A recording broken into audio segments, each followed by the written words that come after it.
আজকে আমরা অনেকগুলো ইলিশ মাছ নিয়ে আসলো। অনেক দিন ধরে কাঁচা মিষ্টি কুমড়া দিয়ে খাওয়া হয় না, তাই আজকে আমি সেটাই তৈরি করতেছি।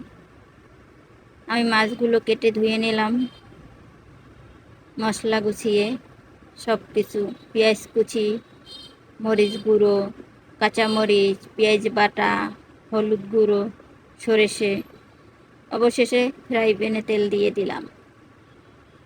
আমি মাছগুলো ভেজে নেব, তাই মাছগুলো ভেজে নিলাম। আমার মাছ ভাজা শেষ। আমি পেঁয়াজ কুচি দিয়ে দিলাম কড়াইতে। এবার আমি পানি দিয়ে আস্তে আস্তে একটা মশলা অ্যাড করতে রাখলাম।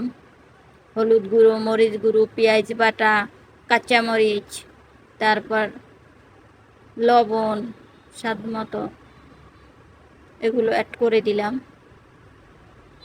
তারপর আমি আস্তে আস্তে ভাজা শুরু করলাম।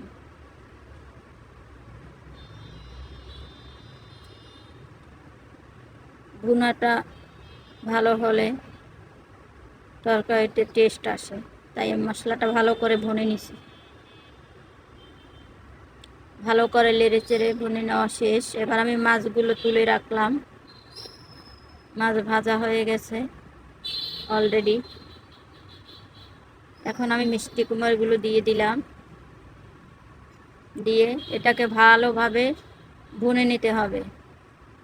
কুমড়োটা ভালো ভুনা হলে অনেক টেস্ট হয়। এবার আমি পানি দিয়ে দিলাম, ভুনা শেষ, ঢেকে দিলাম। মাছগুলো ফাঁকি দিয়ে দিয়েছিলাম আগেই।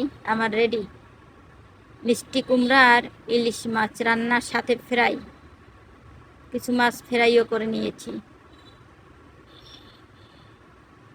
আপনাদের সকলকে দাওয়াত, অবশ্যই চলে আসবেন। ভালো লাগলে সাবস্ক্রাইব করবেন, লাইক দিবেন, ফলো দিবেন।